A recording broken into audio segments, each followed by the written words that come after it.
Right now, business owners are finding it tougher than ever. They're burning out, they haven't got enough cash flow. One of the questions asked of me so much is, James, how are you growing your business, doing all this stuff? Well, it's reps and sets of 1% improvements, but I'm not doing it all myself. Today, I'm going to spend a day with my managing director who is doing those 1% improvements, those reps and sets that get the day-to-day done so that I can go and grow the business. He's operating the business, I'm growing the business, and that's the magic formula. I call it E plus M equals S, which is entrepreneurship, that's me, plus management, that's him, equals success.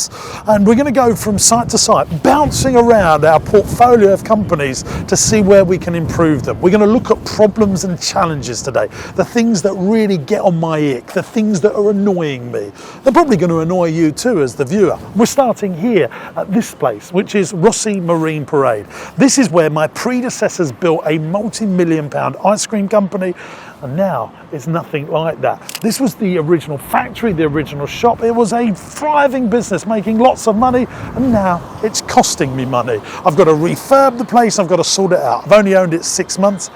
It's a disaster, and we're going to try and improve it. Start here and more locations to come.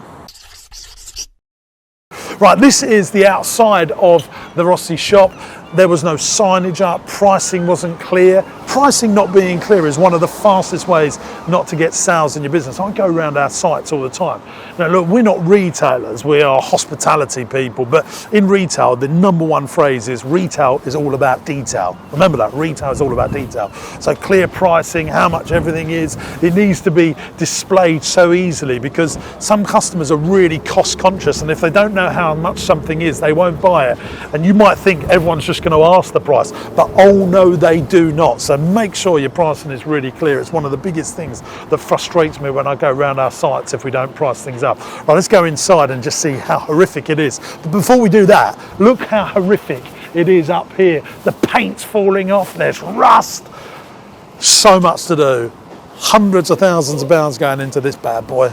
Right, first things first, this is Aaron's big project in here. This is not a stock room, this is the actual shop. And then what do we want to do in here? Well, short term, we've made some small improvements on pricing, point of sale. We've actually created a indoor area as a short term solution for when the weather's pretty bad. But long term solution is a whole refit, looking at a new concept, looking at experiences, looking at, well, big range of Napolis, loads of ice cream, loads of Rossy products, more seating, better toilets, and creating that experience for people to actually want to come to us rather than the competition on the seafront. So we have got space here. So I think one of the biggest opportunities we've got as a business is just so massive. Yeah, so the current stages are we're speaking to architects and different contractors on looking at this space and them coming up with ideas for us on if it's going to be putting in a little bit of play for children, and then we're looking at an ice cream museum idea with photo opportunities. Because at the back here, we've got a 3-story warehouse that's part of this. It's actually like 10,000 square foot with flats above us. And really, I mean, between me and Aaron, that size of space is what we're using to generate income. So the rest of it is just full of, it's a dump heap of... Yes, it's a big project, isn't it? And we're still at planning stages at the moment. What I want us to do, I want us to do a Guinness World Record of the most ice cream flavours that you can get in the world, but certainly here in the UK. I've always wanted us to win a Guinness World Record, and I think we can do it. I think it's about 250 flavours, which we'd need to make. But I think the PR opportunity of that, we would get people travel to us. I don't want us to do is hot food, because I just think it's hard work. We do that down the road at our other shop. And it's operationally really hard, and we've got a competition here. If we focus on really good ice cream, really interesting range as well, so people are like, wow, I'm going to try that. Really good hot broccoli flavour. Exactly. Really good coffee, really good bakery items. We're opposite the pier. Yeah, the location's perfect. Rossy above the door. Yeah, we just got to sort it out. But yeah, planning stages at the moment. We're coming to the end of the summer holiday, so... What do you think it's going to cost us to do this? £250,000. Yeah, I was thinking £300,000. £250,000. Each ice cream freezer, you get a decent ice cream freezer like we've got down at the other shop. It's like £14,000. So if we wanted to do this, we've got need 10 of them at least. There's £140,000 on ice cream freezers. I think the big win we got at the moment is that we're here, we're operating it, we're here 7 days a week, we're making these small improvements, the team are getting to know us. So they're the big wins for when we close it down, rebrand, redevelop, because they'll be a part of that. So they'll be here cleaning, painting the walls. So when we reopen, they'll feel a part of it. They'll feel that they will care a little bit more. So yeah, that's a big win for us. And on the numbers here, like we run at a big loss really. I mean, we'll make money in July and August, and maybe September and June, but throughout the rest of the year, we're not generating enough in those peak months to keep us having cash flow for the winter. So I'll give you some numbers. Like I think yesterday we did £750 here, but we can go up to £1,500 a day here just with that front kiosk, which is a really, I think, a good indicator of just how good it could be here. Yeah. Now, give you an idea, down the road, we're going to go to the other one that we've got. It's literally 3-4 minutes drive. They can do 7-8 grand days, 9 grand days down there, but they're doing lots of hot food. There's lots of staff. And here we've done that £1,500 or £800 or £1,000, 1 or 2 staff. Yeah, we operate here for like 16 hours a day, whilst at the parlour, the bigger unit where we're just about to go to, we would operate 100, 120 hours a day. So here we know that even with us operating at say 30 hours, 34 hours, depending on operational hours, depending on how many tills, how many counters, yeah, we could be doubling what we're currently doing here and potentially doing a little bit more than that as well. So it's exciting. Right, we're going to have a quick scoop round the Rossi Ice Cream Parlour. That's an ice cream joke for you there. It's a grey, cloudy day. I don't even see the sky up there. That affects sales by such a catastrophic amount. So we can do £6,000, £7,000, £8,000, £9,000 a day here, especially in August. But when the grey cloud is out, you slice that in half. That's how bad it is. I reckon today we'll do around £3,500 rather than £7,000, £8,000, £9,000, all because of rain and cloud. It really does affect the business that much. Right, Aaron's in here. He's got a catch up with one of the managers, the lovely Paris, to just see how things are performing here. And then we're on to the next location. So have a quick scoot round. Part of my role, very important job, is to check all the ice cream when I come here, just to make sure it's on point. I'm not sure about that, so I'll have another try.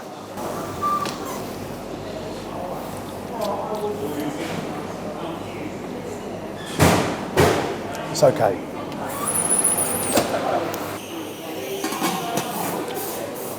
Very important job. Oh, I love it so much. What? Oh, I can't help myself. I just noticed this and I want to... These are the little 1% things.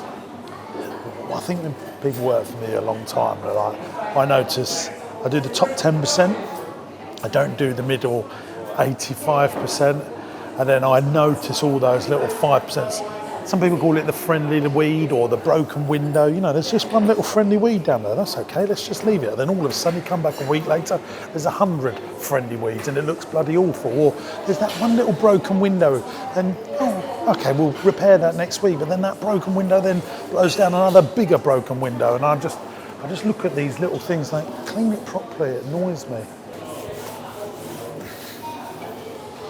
You wouldn't believe I have all this place painted 3 or 4 times a year. I really want you to get from this video that I am not doing day-to-day stuff. I really do believe in E+M=S. He's the manager, I'm the entrepreneur, I'm growing, he's operating. He's sitting there with Paris right now, just going on all that minutiae of detail. He's so good at follow-up with managers. He's like WhatsApp, emails, text message, meetings, minutes, everything. He's so organised. He could be the world's best PA.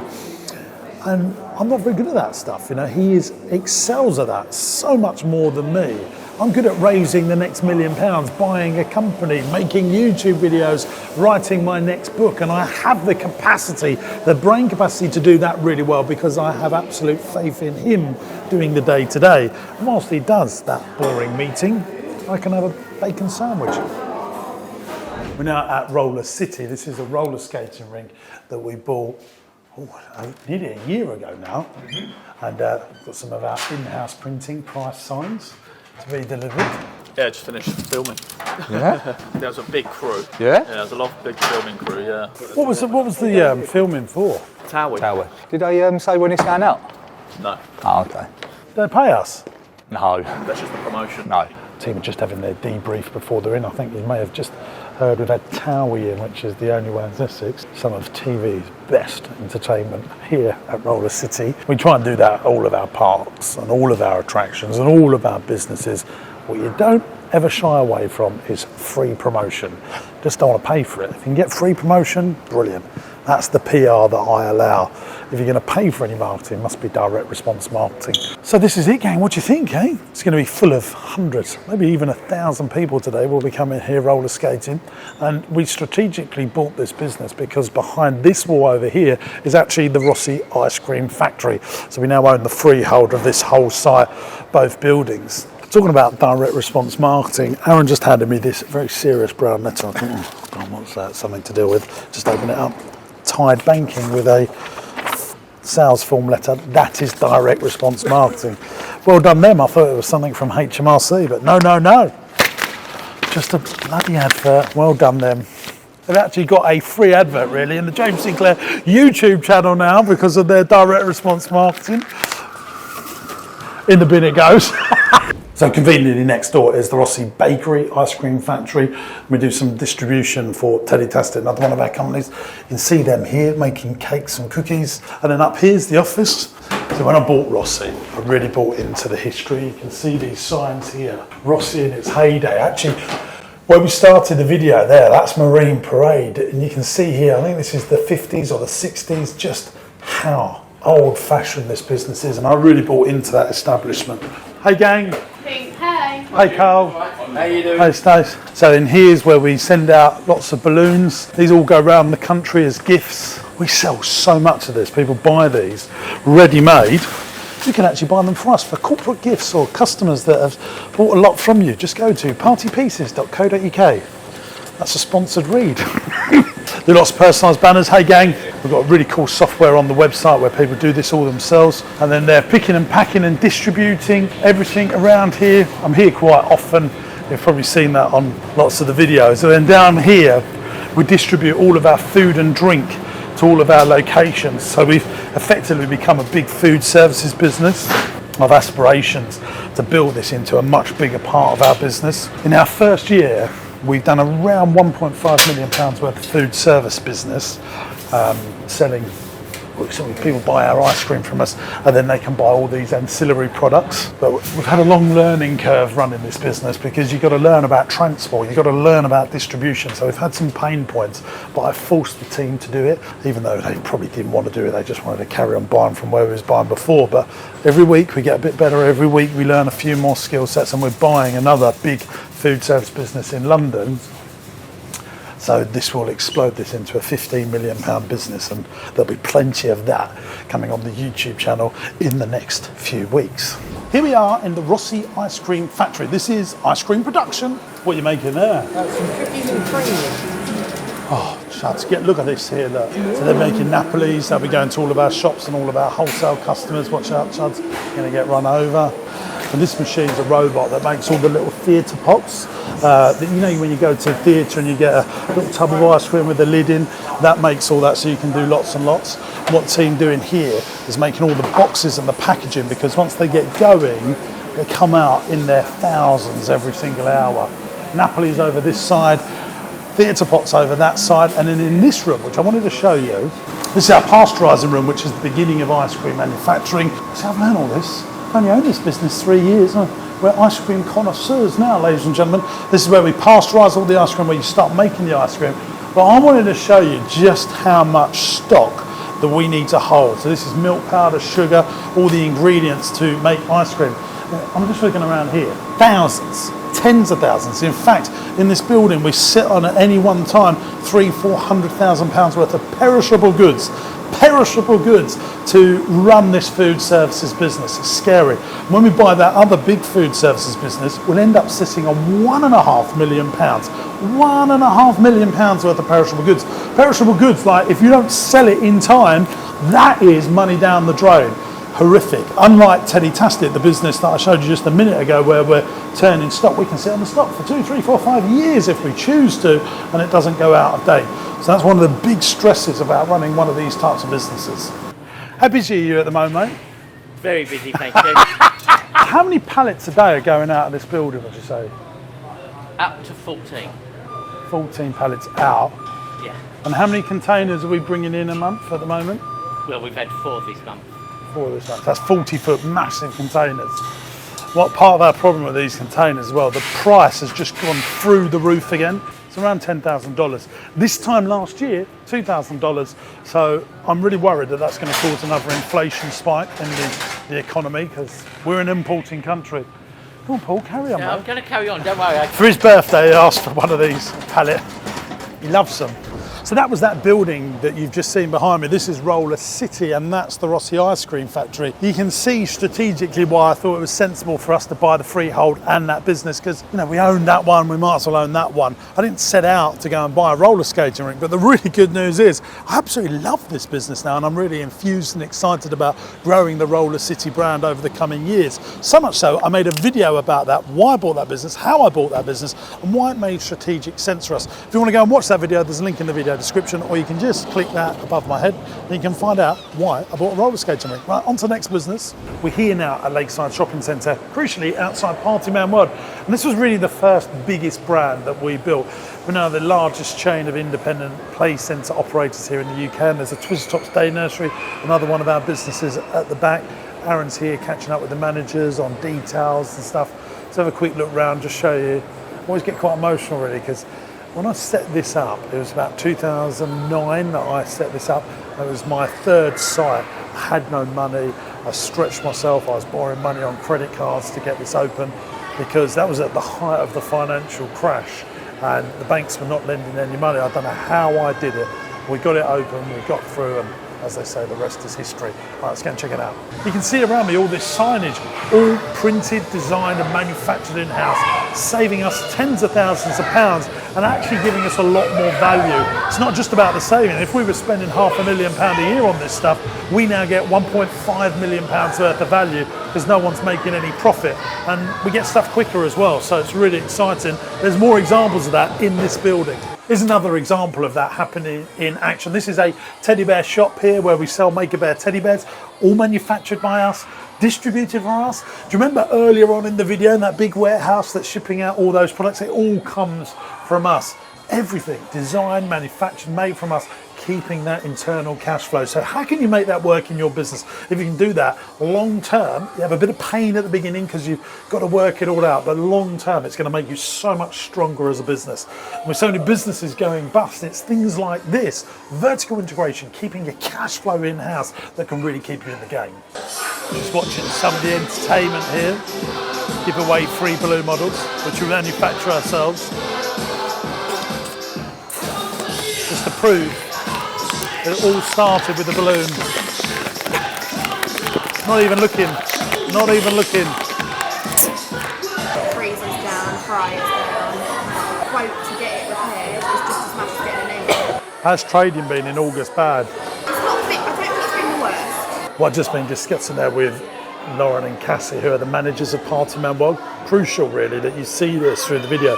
Aaron was sitting with Paris, she's head of the Rossi shops. We went to the Rossi factory and there's management there. Lauren and Cassie are the management for Partyman World. So there's core management team running each brand. It's really important that we have that. And I was discussing with them how tough trade has been for them in August, because it's been really sunny, right? So when it's really sunny, that really hurts Partyman World, but when it's really sunny, it really is good for Rossy. It's actually, the sun isn't good for Roller City either. But what we have for our business is this pendulum. So when it's sunny, one's doing really well. When it's rainy, another one's doing really well. And that really gives us that even cash flow throughout the year. It's taken 20 years, 2 decades to achieve that, but it is where it is. So we're in the Partyman World kitchen now. Aaron's just been talking with Lauren and Cassie. I said, any issues?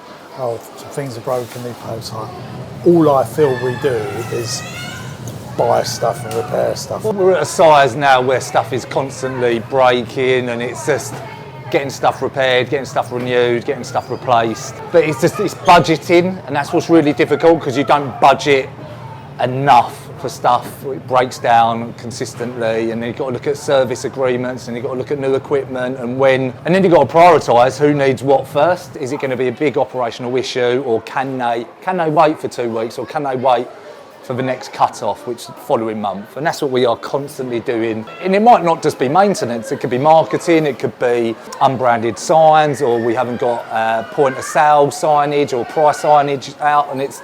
Yeah, any single day between 10,000 and up to £500,000 a day could leave us in cash. Sometimes a tad more than £500,000, and that is every single day. So that then constant requests. And you've got to be on keeping more cash flow coming in. So the more cash coming in, the more you can improve things. And it's just...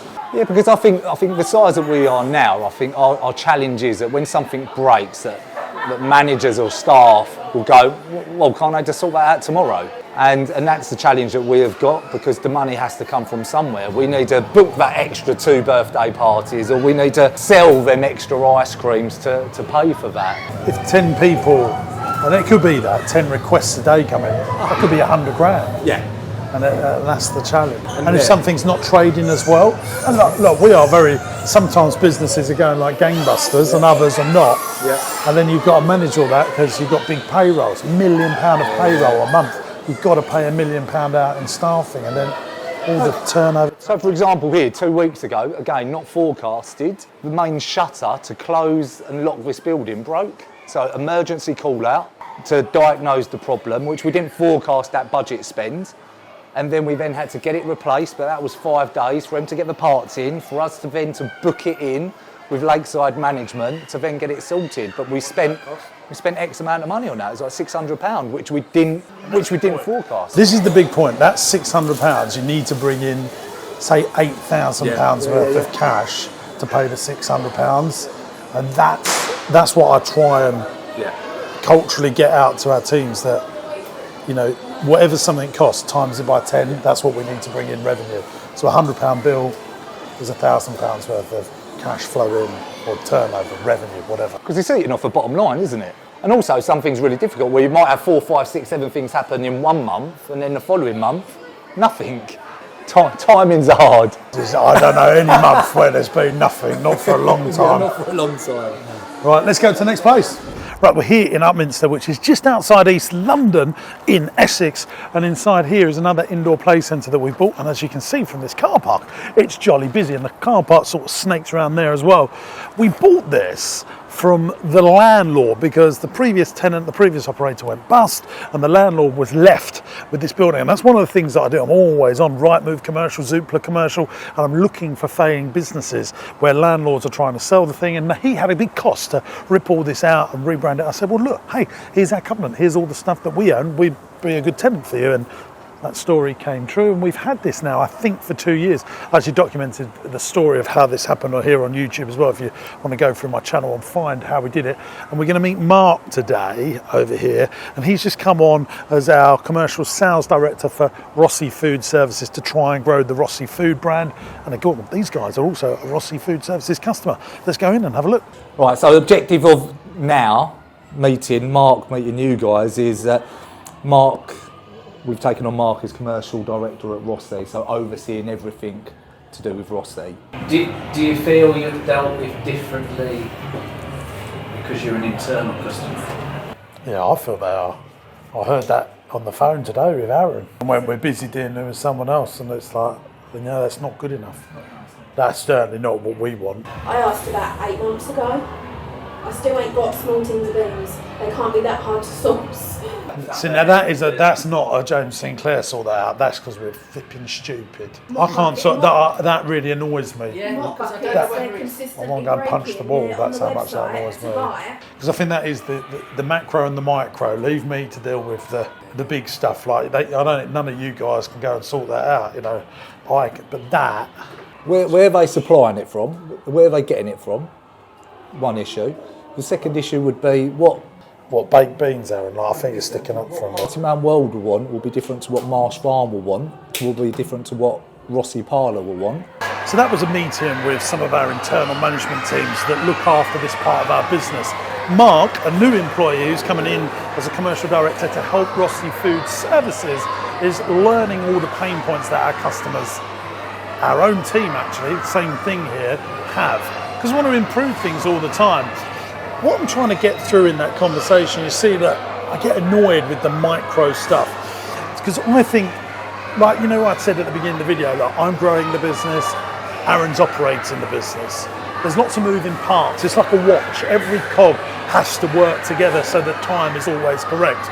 So for me, I know the big stuff. We haven't got enough drivers. We haven't got enough volume. We haven't got enough turnover to put all the right systems and processes in place to make sure it's affordable for us. So I'm thinking, well, I know what I need to do. I need to go and buy another food services business so that Rossy becomes a much bigger business. So rather than it being a £1, £2, £3, £4 million business, by buying another business and turning it into that £15 million business, you can put better systems and processes in place, which will get rid of lots of the problems. Now, there was a conversation in there though, like the team wanted a different product and the team at Rossy didn't want to put that different product into the system. There was about a tin of beans. I'm like, well, why are we not doing that? There's no amount of investment and cash and big thinking stuff that I can do to solve that problem. So I need to work out why Rossy is saying that. And I might have a valid reason and then go back to Partyman and say, well, look here, this is the reason, and try and work out a solution, because it is the little things that annoy your troops on the ground. So big stuff and small stuff working together, thinking macro, which I do, and also micro, so that those little hinges can move big doors. Right, we're now here at Marsh Farm, but specifically a field. Marsh Farm is actually where we spend most of our time. It's where our head office is. And this is a field that we use for overflow parking when we're really busy, but we don't use all of it. So what we've done is on my trips to China, I've bought a giant inflatable obstacle course, which is going to come in here, which we're aptly naming The Beast. And The Beast will be part of our September programme, because we have this massive high in August. Loads of people come here, and then hopefully that will give us a good September. That's the big plan. So this is Lucy, our general manager here at Marsh Farm. This is Aaron, who's been a big star in this video thus far. And we're just discussing how this is all going to happen. And as soon as that's here and all sorted out, we're going to build a big pumpkin picking village in that field, just over here behind this shrubbery that's going brown. So I guess that's actually, and they're the weeds, aren't they, really? Yeah. Yeah, behind those weeds, we'll be building a big pumpkin village. These two. The we, the royal we. Just quickly, there's a company I was looking into. They inject the ground with chemicals to make it hard, so you don't need to put any aggregates down. I don't believe it. National Grid, they do all the work for National Grid. Listen, what they're doing over at Lee Valley. What can you smell? Yeah, but what they're doing, what we're doing for Lee Valley, there's no foundations. They come in, they test the soil. Drainage is fine. All the little unicorns come along. They drink it, yeah? And yeah, but what that's designed for is maybe just 1 or 2 trucks driving over it. Trucks all the time. It's worth a conversation. See what I've got to put up with 24/7. Some magical chemicals in the ground. Magical chemicals in the ground that will stop 4,000 cars from sinking. I'll let you know how the meeting goes. So Pumpkin Village, as of next week, we've got groundworks team coming in, redoing all the paths, prepping up the marquee. When the children go back to school, we're going to get everything out, going to dress everything. We've got first delivery of pumpkins, 15th of September, to dress it all. We've got new catering areas going in, and then we open end of September. And then what we're doing about all these friendly weeds. Oh, we've got a chemical for that too. Just to give you some context, the numbers here, we literally have thousands of people come to this big pumpkin village. We're in is this year 5 now? Year 6. Year 6, gang. So 6 years we've been doing this. It's a sea of pumpkins. And then over on the main farm, which is that bit over there, we do the Marsh Farm Halloween Festival, which is a higher ticket price admission bark. And this is like a couple of quid, isn't it? 3 quid, 4 quid, 5 quid to come in here. And then we have a bit of entertainment. People buy pumpkins, get a hot dog, enjoy some Halloween. A lot of people come here on dates. We do doggy days as well. Buy tens of thousands of pumpkins, and we spend a lot of money on all that. Hiring the marquees, all this lighting, all this capital infrastructure. Is hundreds of thousands of pounds worth of cash have gone in to build this up, but we do make some good money from it. But It's a good event. You only got 20 days really of trade, haven't you? It's a good event. It's a lot of setup, and then it's the pack down, getting ready for fireworks, and then Christmas. Funny thing really, this site, Marsh Farm, like really we don't do anything, and then 1st of July hits, and then the rest of the year is very busy. Then January to the end of June, it's much quieter, isn't it? And it's like, and this is painful for the team because it's summer holidays, then it's Halloween, and then it's Christmas. Bosh. But we need to utilise this field though, like with the LED screen, or if it's going to be lavender or sunflowers throughout the year. So the upkeep of this, we're upkeeping it all year round. Yeah, rather than chuck a load of labour at it to get it ready in 2 weeks' time. It's a funny thing about this business, Marshall, it's a marginal business. Like once you get a certain amount of revenue in, it all drops to the bottom line, but it swings. So like in August, we could do like 600,000 of revenue, and in January, 50,000 of revenue. And that is a massive swing, causes a lot of stress, certainly on me, to make sure that we can bring in enough cash. And then when you're in the good months, you need all these capital infrastructure projects. You have to keep on investing to make sure people keep coming back. But that's our job, is to make sure it's more busier all year round so that we don't have so many peaks and troughs. And building a day nursery here has helped that, but it's still certainly Qs 3 and 4 is when all the cash comes in, and Q1 and 2 is very difficult. Well, that's another day for me, gang. My days are crazy, and that's just some of our businesses. I hope you really enjoyed seeing me and Aaron doing the different parts of the business to make it all tick.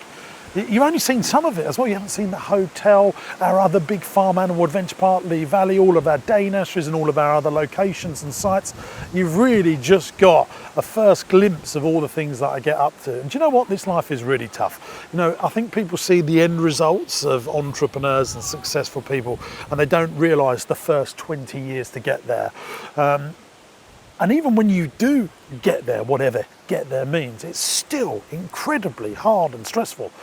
And I've done something that's really helped me. I've started writing, and I write every week a letter to other entrepreneurs and business owners, and I send it out because I want people to know just how tough it is and sort of have a window into my mind of how I think.